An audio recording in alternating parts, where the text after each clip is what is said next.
शेतकऱ्यांसाठी झटपट बातम्या आणि महत्त्वाच्या बातम्या. रब्बीतही 1 रुपयात पीक विमा. यंदा पाऊसमान चांगले असल्याने विमा संरक्षित क्षेत्रात 10% वाढ होण्याचा अंदाज आहे. अतिवृष्टीमुळे झालेल्या पावसामुळे पिकांना मोठा फटका बसला आहे. त्यामुळे शेतकऱ्यांची चिंता आता तिथं जास्त आपल्याला पाहायला मिळते आहे. त्याच्यामध्ये 1 रुपयात पीक विमा सुद्धा आता आपल्या शेतकरी मित्रांना मिळणार आहे. त्याच्यामध्ये वाढ होण्याचा सुद्धा अंदाज आता इथं व्यक्त करण्यात आलेला आहे. त्यामुळं आपल्या शेतकरी मित्रांना एक आता छोटासा इथं दिलासा भेटत आहे. पुढची आणि महत्वाची बातमी आपण पाहणार आहोत. लक्षात घ्या, मुसळधार पावसाने दानादान हातात तोंडाशी आलेला पिकांचे मोठे नुकसान. पिकावर रोगांचा प्रादुर्भाव. शेतकरी मोठ्या संकटात इथं आपल्याला पाहायला मिळत आहे. मुसळधार पावसाने राज्यात हाहाकार उडवला आहे. गेल्या 3 दिवसात राज्यात अनेक जिल्ह्यांमध्ये पावसाने झोडपून काढलेला आहे. त्याच्यामध्ये विविध फळबागांचं विविध पिकांचं नुकसान इथं आपल्याला झालेलं पाहायला मिळत आहे. याच्यामध्ये केळी बाग असेल, पपई असेल, कपासी असेल किंवा इतर कुठलीही पीक असेल, याचं मोठे नुकसान झालेलं पाहायला मिळत आहे. पुढची आणि महत्वाची बातमी आहे. लक्षात घ्या, मराठा समाज एका छताखाली येणे गरजेचे. अंतरवाली सराटीमध्ये अनेक नेत्यांची भेट.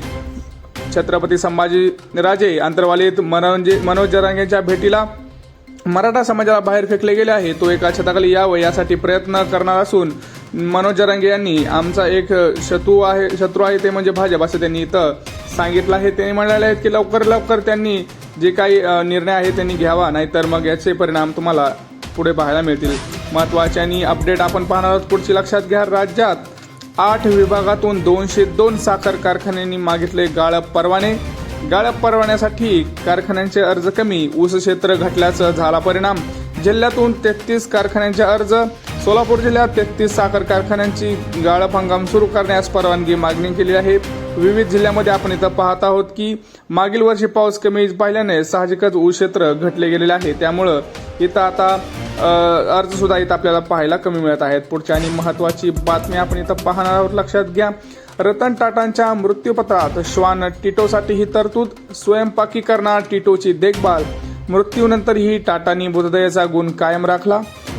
शंतनूला दिलेले कर्ज सुद्धा इथं माफ झालेले आहे. असं रतन टाटांच्या एका त्यांनी जे काही मृत्यूपत्र आहे त्यांनी त्याच्यामध्ये आपल्याला पाहायला मिळत आहे की त्याचा जो श्वान आहे टिटो, त्याच्यासाठी सुद्धा त्यांनी इथं तरतूद करून ठेवलेली आहे.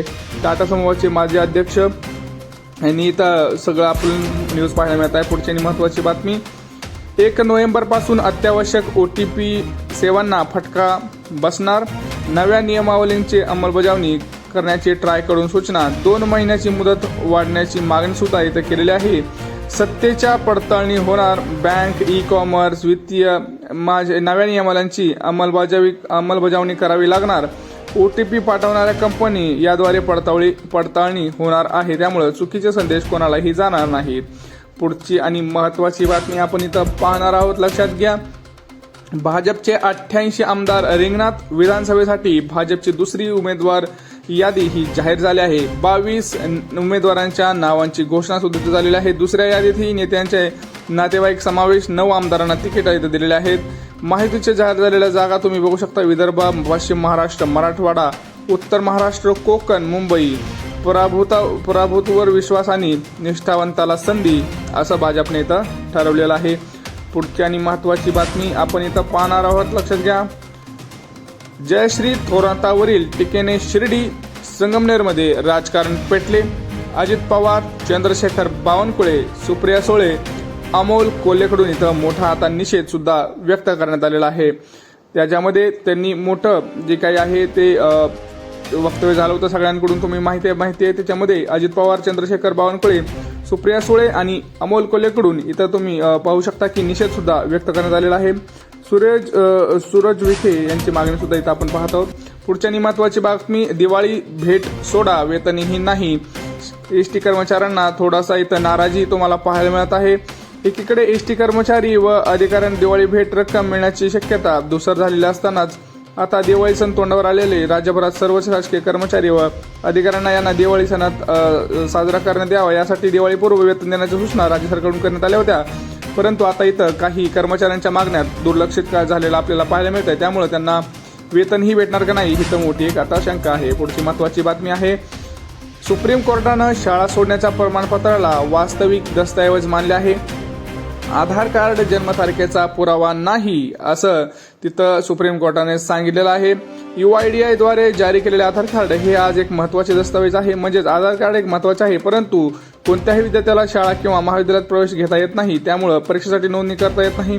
यासाठी सरकारची कुठलीही योजना तुम्ही आता घेऊ शकता, परंतु जे काही शाळा सोडल्याचा दाखला आहे तोच एक मोठा दस्तावेज मानला जाईल. पुढची आणि महत्वाची बातमी आपण इथं पाहणार आहोत. सरकारी निधी गैरवापर रोखा समिती नेमा राजकीय जाहिराती प्रकरणी हायकोर्टाचे आदेश. सर्वोच्च न्यायालयाचे आदेश काय?